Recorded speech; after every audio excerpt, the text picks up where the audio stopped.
تو کہتے ہیں کہ میں تلوار چلا دیتا، یہ نہیں دیکھتا کہ میرا بیٹا ہے. اس وقت ہمارے پاس اسلام ہے، بقیہ کچھ نہیں. اس قسم کے ایمان ہوا تب اللہ نے ابو بکر کو سلام بھیجا. ہم پر لعنت ہوتی ہے، اللہ کے رسول نے بے شمار لوگوں پر لعنتیں بھیجی ہیں. کبھی زندگی رہی تو ایک تقریر کرنا ہے کہ اللہ کے رسول نے اور اللہ نے کتنے لوگوں پر لعنت بھیجی ہے. وہ ایک پوری تقریر ہے 1.5 گھنٹے کی، سمجھے. وہ ایسے سلامتی نہیں آئی، ایسے صدیق کا لقب نہیں ملا. یہ ایمان لانے کے بعد وہ کیفیت. معراج میں کیا کہا انہوں نے؟ کہا تھا فلاں آدمی کہتا ہے ہم یہاں سے فلسطین گئے، فلسطین سے جنت گئے. ابو بکر نے کہا جھوٹ بولتا ہے. کہا تمہارے صاحب کہتے ہیں. کہا اگر صاحب کہتے ہیں تو 100% صحیح کہتے ہیں. ایسی کیفیت ہونی چاہیے، ایسی کیفیت اللہ کے رسول کے عمل، اللہ کے رسول سے محبت کے بارے میں ہمارے دلوں میں آنی چاہیے. جب تک وہ کیفیت نہیں ہے سب دکھاوا ہے، سب دھکوسلا ہے، کچھ بھی نہیں. اندر سے ہم اپنے آپ کو بدلنے کی کوشش کریں، تب جا کر کے چھوٹا عمل بھی اللہ کے دربار میں بہت بڑا پہاڑ کے مانند ہے. شرط یہ ہے کہ اس کے اندر یہ بات پائی جائے. پھر اللہ کے رسول نے فرمایا ایک دوسرے موقع پر کہ جس کے اندر 3 باتیں ہوں اس نے ایمان کا مزہ چکھ لیا. آپ نے فرمایا اگر حق بات ہے تو اس کے سامنے جھگڑنے سے باز رہتا ہے.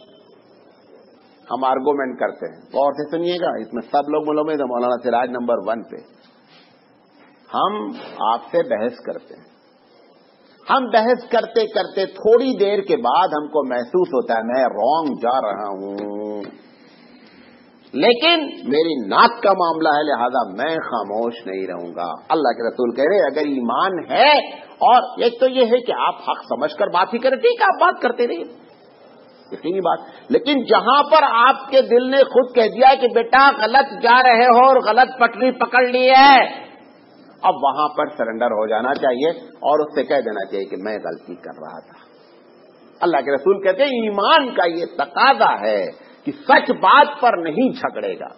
ٹھیک ہے ایک آدمی بحث کر رہا کسی ٹاپک پر، ٹاپک بھی ہو سکتی ہے، معاملات بھی ہو سکتے ہیں، پیسہ بھی ہو سکتا ہے، پراپرٹی بھی ہو سکتی ہے، سب کچھ ہو سکتی ہے. ایک وقت آپ کو معلوم ہو گیا کہ میں غلطی پر ہوں، فوراً کیا کرنا ہے؟ نہیں صاحب جو آپ کہہ رہے تھے وہ بات صحیح ہے، میں غلطی پر ہوں. 2 دن پہلے کی بات آپ کو بتاتا ہوں. آج کل گھر کے چکر میں بڑے دوڑ. ایک رکشے والے سے میں نے کہا کہ مجھے یہاں چھوڑ دو.